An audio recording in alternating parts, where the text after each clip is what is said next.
નમસ્કાર, હું છું આપની સાથે રોશની અને તમે જોઈ રહ્યા છો સાંજના સમાચાર. સમાચારની શરૂઆત કરીએ હેડલાઇન્સથી.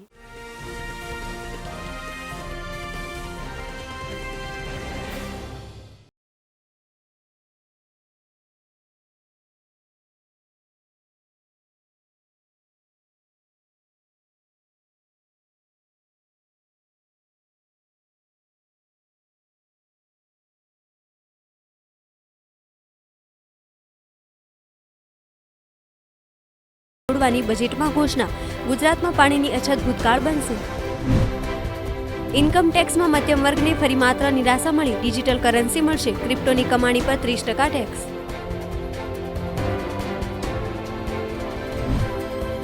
ત્રણ વર્ષમાં 400 નવી Vande Bharat train. 100 cargo station શરૂ કરવાનો માસ્ટર પ્લાન. બજેટથી ટ્રેનોના વિકાસને ગતિ મળશે.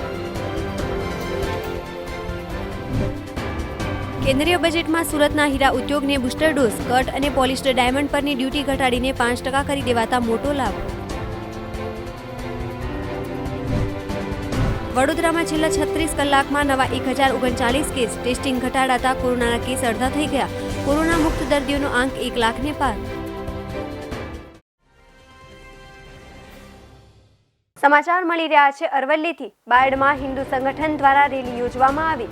કિશન ભરવાડની હત્યાને લઈ રેલીનું આયોજન કરવામાં આવ્યું. રેલી યોજી બાયડ પ્રાંત ઓફિસ ખાતે આવેદનપત્ર આપવામાં આવ્યું. જય જય શ્રી રામના નારા સાથે રેલી યોજી આવેદનપત્ર આપવામાં આવ્યું. તો આ અંગે વધુ વાત કરવા માટે સંવાદદાતા સુનિલ પરમાર જોડાયા છે. જે સુનિલ, બાયડમાં હિન્દુ સંગઠન દ્વારા રેલી યોજવામાં આવી છે અને કિશન ભરવાડની હત્યાને લઈને આવેદનપત્ર આપવામાં આવ્યું છે. શું છે સમગ્ર માહિતી? જી, ચોક્કસથી જણાવી દઉં કે ધંધુકામાં જે કિશન ભરવાડની હત્યા થઈ હતી તે હત્યાને લઈને આજે બાયડમાં હિન્દુ સંગઠન દ્વારા રેલી યોજવામાં આવી હતી. જેમાં બાયડ રાબર્ટ રોડથી પ્રાંત ઓફિસ જય જય શ્રી રામના નારા સાથે રેલી યોજવામાં આવી હતી અને ત્યાં જઈ બાયડ પ્રાંત ઓફિસે આવેદનપત્ર આપવામાં આવ્યું હતું. જી આભાર સુનિલ, સમગ્ર મામલે માહિતી આપવા બદલ. તો બાયડમાં હિન્દુ સંગઠન દ્વારા રેલીનું આયોજન કરવામાં આવ્યું. કિશન ભરવાડની હત્યાને લઈને રેલી યોજવામાં આવી. રેલી યોજી બાયડ પ્રાંત ઓફિસ ખાતે આવેદનપત્ર આપવામાં આવ્યું. જય જય શ્રી રામના નારા સાથે રેલી યોજી આવેદનપત્ર આપવામાં આવ્યું. સાબરકાંઠા જિલ્લાના વડાલીમાં પાટીદાર અનામત આંદોલન સમિતિ દ્વારા મામલતદારને આવેદનપત્ર આપ્યું. ધંધુકામાં કિશન ભરવાડની હત્યાને લઈ સમગ્ર ગુજરાતમાં ઘેરા પ્રત્યાઘાત પડ્યા છે. તેમજ તાજેતરમાં રાધનપુરના શેરગઢ ગામે લઘુમતી સમાજના યુવકે યુવતી સાથે લગ્ન કરવાનું કહેતા યુવતીએ લગ્ન કરવાની ના પાડતા 25 વર્ષીય યુવતી પર જીવલેણ હુમલો કરાયો હતો.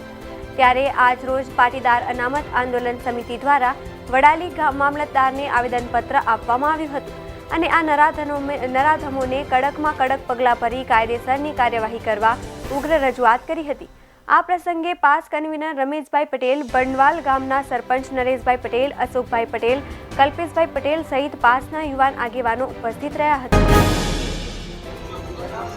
આજરોજ વડાલી પાટીદાર અનામત આંદોલન સમિતિ અને સમગ્ર જાતિના યુવાનો દ્વારા આજે તાજેતરમાં ધંધુકા ગામે હિન્દુ યુવકની જાહેરમાં ફાયરિંગ કરીને હત્યા કરવામાં આવી અને રાધનપુરના શેરગઢમાં વિધર્મીઓ હોય તે 30 હથિયારોના ઘા વડે મોતને ઘાટ ઉતારી દીધી. એને ગણતરીના કલાકમાં તો ધરપકડ થઈ છે, પણ એમ આવા લોકોને આકરામાં આકરી સજા કરવામાં આવે અને સમગ્ર ભારત દેશમાં આવો બનાવ બીજો બને નહીં અને કરતાં પહેલાં 100 વાર વિચારે. એના માટે આજે વડાલી તાલુકામાં મામલતદાર કચેરી સુધી પાટીદાર અનામત આંદોલન સમિતિ દરેક જાતિના યુવાનો દ્વારા મામલતદાર સાહેબને આવેદનપત્ર આપ્યું કે સદર જે ગુનેગારો છે એમને આકરામાં આકરી અને કડકમાં કડક સજા તાત્કાલિક થાય એવા પગલાં ભરવા માટે આજે આવેદન. અરવલ્લી જિલ્લામાં રાયડાના પાકનું વ્યાપક વાવેતર કરવામાં આવ્યું છે. મોડાસા તાલુકાના ગ્રામ્ય પંથકમાં રાયડાના પાક પર ખેડૂતોને ખૂબ આશા છે. તેવા સંજોગોમાં છેલ્લા 1 માસમાં 3 વખત બદલાયેલા વાતાવરણે ખેડૂતોની ગણતરી ઊંધી વાળી દીધી છે. જેના કારણે રાયડાના પાકમાં વાવેતરનો ખર્ચ કર્યા બાદ દવાનો ખર્ચ માથે પડી રહ્યો છે.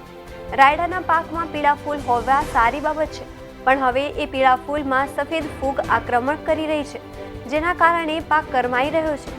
સતત બદલાતા વાતાવરણ વચ્ચે રોગચાળાની સ્થિતિ પેદા થતાં ખેડૂતો સરકાર પાસે માર્કેટમાં રાયડાના પાકના ઊંચા ભાવની માંગણી કરી રહ્યા છે.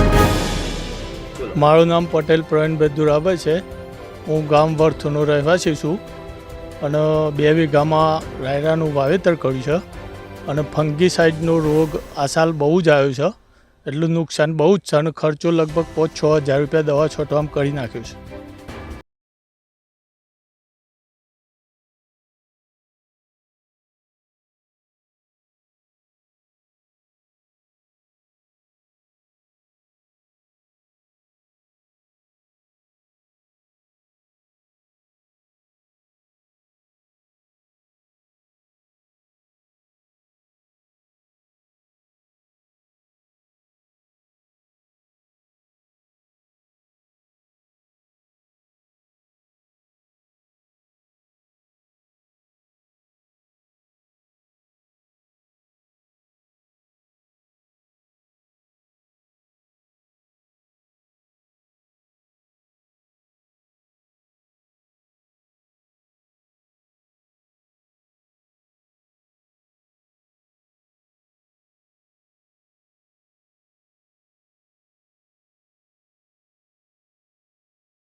વિડીયો સોશિયલ મીડિયા ઉપર મુકાયા હતા. મુસ્લિમ સમાજના વ્યક્તિઓએ આ અંગે ફરિયાદ કરતા અમે સોશિયલ મીડિયા ઉપર મૂકેલી પોસ્ટ ડિલીટ કરાવી હતી, પરંતુ અમુક અસામાજિક તત્વોએ મારામારી કરી હતી. વધુમાં તેઓએ જણાવ્યું હતું કે વિડીયો મૂકનાર અને મારામારી કરનાર બંને સામે ગુનો દાખલ કરી બંનેની ધરપકડ કરી છે અને ટોળામાં મારવા ગયેલા કેટલાક લોકોની ધરપકડ કરવાની બાકી છે, જે અંગે કાર્યવાહી ચાલુ છે. પોલીસ દ્વારા ચુસ્ત બંદોબસ્ત ગોઠવી દેવામાં આવ્યો છે. આ પ્રકારની કોઈ પણ પોસ્ટ મૂકવી નહીં તેવી જનતાને અપીલ કરી હતી. કેન્દ્રીય મંત્રી નિર્મલા સીતારમણે સંસદમાં બજેટ રજૂ કર્યું છે, જેમાં દેશ માટે અને ખાસ કરીને ગુજરાત માટે બહુ જ લાભકારક એવા નદીઓના જોડાણની જાહેરાત કરી હતી. આ જાહેરાતમાં કેન્દ્રીય મંત્રીએ દમણગંગા સાથે તાપી અને નર્મદા નદી જોડવાની જાહેરાત કરી છે, જેથી રસ્તામાં આવતી અન્ય 7 મોટી નદીઓ પણ આ પાણીથી નવપલવરિત થઈ જાય એવી શક્યતા સેવવામાં આવી રહી છે. ચોમાસા સિવાય ઓછું પાણી ધરાવતી આ નદીઓમાં નર્મદા અને દમણગંગાના જોડાણથી 12 માસ પાણી જોવા મળે એ દિવસો દૂર નથી.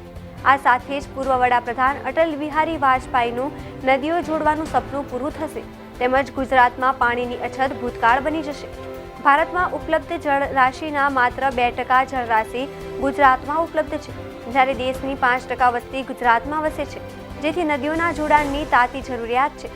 દક્ષિણ અને મધ્ય ગુજરાતનો 29% જેટલા વિસ્તારમાં જરૂરિયાત કરતાં પણ વધારે પાણી છે, જેથી નદીઓના જોડાણથી જ્યાં પાણીની જરૂરિયાત છે ત્યાં આસાનીથી પહોંચાડી શકાશે. ઉપલબ્ધ જળ સંશોધનોની જળ સ્ત્રોતોના સંકલિત વ્યવસ્થાપન દ્વારા સપ્રમાણમાં વહેંચણી કરી શકાશે. સાથે જ ગ્રામ્ય વિસ્તારોમાં શહેરી વિસ્તારો તરફનું પ્રજાનું સ્થળાંતર અટકાવી અને આર્થિક ક્ષમતા વધારી શકાશે. નાણાકીય વર્ષ 2022-23 માટે સામાન્ય અને રેલવે બજેટ રજૂ કરાતા નાણાપ્રધાન નિર્મલા સીતારમણે પીએમ ગતિ શક્તિ માસ્ટર પ્લાનની જાહેરાત કરી છે. તેમણે એમ પણ કહ્યું છે કે સરકાર રોડ, રેલવે અને હવાઈ પરિવહનને સર્વોચ્ચ પ્રાથમિકતા આપી રહી છે. આગામી 3 વર્ષમાં 400 વંદે ભારત ટ્રેન દોડાવવામાં આવશે. નાણામંત્રીએ કહ્યું કે રેલવે 100 ગતિ શક્તિ કાર્ગો ટર્મિનલ પણ બનાવશે. તે આગામી 3 વર્ષમાં બાંધવામાં આવશે. આ માલ સામાનની અવરજવરને વધુ ઝડપી બનાવશે. પીએમ ગતિ શક્તિ માસ્ટર પ્લાનનું સંક્ષિપ્ત વર્ણન આપતા નાણામંત્રીએ કહ્યું કે આના દ્વારા સરકાર દેશમાં રોડ, રેલ, હાઈવે, બંદરો અને જાહેર પરિવહન પર જંગી રકમનું રોકાણ કરાશે. આનાથી અર્થતંત્રના વિકાસ દરમાં ઝડપી વધારો થશે. નાણામંત્રીએ આ ક્ષેત્રોને દેશના વિકાસના 7 એન્જિન ગણાવ્યા. નાણાપ્રધાન નિર્મલા સીતારમણે કહ્યું કે રેલવે નાના ખેડૂતો માટે ટ્રાન્સપોર્ટ ઇન્ફ્રાસ્ટ્રક્ચર અને નાના અને મધ્યમ ઉદ્યોગો માટે પરિવહનનો પ્લાન વિકસિત કરશે. સ્થાનિક ઉત્પાદનોનો પુરવઠો વધારવા માટે એક સ્ટેશન એક ઉત્પાદન યોજના શરૂ કરવામાં આવશે. તેનાથી દેશના વિકાસને વેગ મળશે. નવી વંદે ભારત ટ્રેનો અને નવા વિસ્ટાડોમ કોચ દ્વારા રેલવેની ચમક વધી છે. વંદે ભારત ટ્રેનોમાં મુસાફરીને સરળ અને ખૂબ જ સુવિધાજનક બનાવવામાં આવી છે. છેલ્લા 7 વર્ષમાં 24,000 કિલોમીટરના રેલવે માર્ગનું વીજળીકરણ કરવામાં આવ્યું છે. નાણામંત્રીએ કહ્યું કે 2022-23ની વચ્ચે નેશનલ હાઈવેની લંબાઈ વધારીને 25,000 કિલોમીટર કરવામાં આવશે. હાઈવેના વિસ્તરણ પર 20,000 કરોડ રૂપિયાનો ખર્ચ થશે. ઇન્ડિયા અને વેસ્ટ ઇન્ડિઝ વચ્ચે કોલકાતામાં 16 ફેબ્રુઆરીથી આયોજિત T20 સિરીઝ માટે બંગાળ સરકારે સ્ટેડિયમમાં દર્શકોને પ્રવેશ આપવાની જાહેરાત કરી દીધી છે. અહીં બંગાળ સરકારે 75% દર્શકો એટલે કે લગભગ 50,000 લોકોને સ્ટેડિયમમાં એન્ટ્રી મળી.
મહારાજ અને મહંત સ્વામી મહારાજના પ્રસાદીમાં પવિત્ર જળ આપવામાં આવ્યું. તેમજ ભગવાન શિવ સ્વામિનારાયણની ફાઉન્ડેશનના તમામ કાર્યકરો દ્વારા સમૂહ આરતી કરવામાં આવી હતી.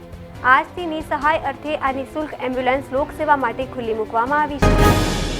સમાચાર મળી રહ્યા છે સાબરકાંઠાથી. ખેડબ્રહ્માના ધારાસભ્ય અશ્વિન કોટવાલે કલેક્ટરને આપ્યું આવેદનપત્ર.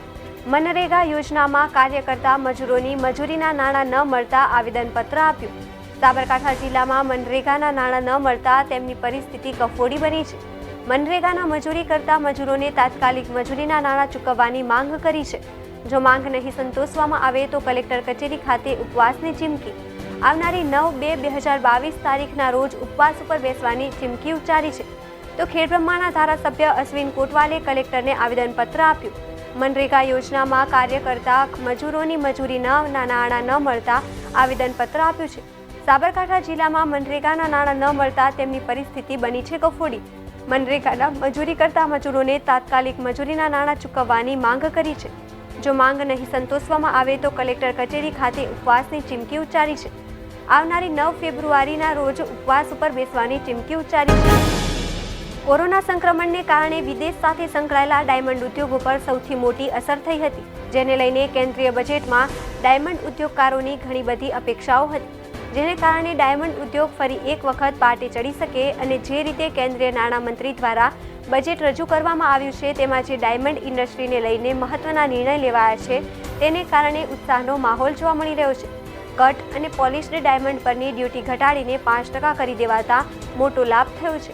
ડાયમંડ ઉદ્યોગમાં રફ અને પોલિશ્ડ ડાયમંડ ઉપર 7.5% ડ્યુટી વસૂલવામાં આવતી હતી. તેના કારણે ડાયમંડ ઉદ્યોગને આર્થિક રીતે ખૂબ જ મોટું નુકસાન થઈ રહ્યું હતું. ડાયમંડ ઉદ્યોગ દ્વારા ડ્યુટીને 2.5 કરવાની ડિમાન્ડ કરવામાં આવી હતી, પરંતુ કેન્દ્રીય નાણામંત્રી દ્વારા આજે બજેટમાં ડાયમંડ ઉપર લાગતી ડ્યુટી 5% કરી દેવાતા ઉદ્યોગકારોએ તેને આનંદભેર સ્વીકારી લીધી છે. ઇઝરાયલથી આવતા હાફ કટ ડાયમંડ ઉપર પણ 7.5% ડ્યુટી વસૂલવામાં આવતી હતી, પરંતુ તેના ઉપર હવે 0% કરી દેવાતા નાના ઉદ્યોગકારોને સૌથી મોટો ફાયદો થયો છે. નાના ઉદ્યોગકારોને આ નિર્ણયથી ખૂબ જ મોટો લાભ થઈ શકે છે. ડાયમંડ ઉદ્યોગ સાથે જોડાયેલા નાના ઉદ્યોગકારોને તેનો સૌથી વધુ લાભ થશે તેવું ઉદ્યોગકારો માની રહ્યા છે.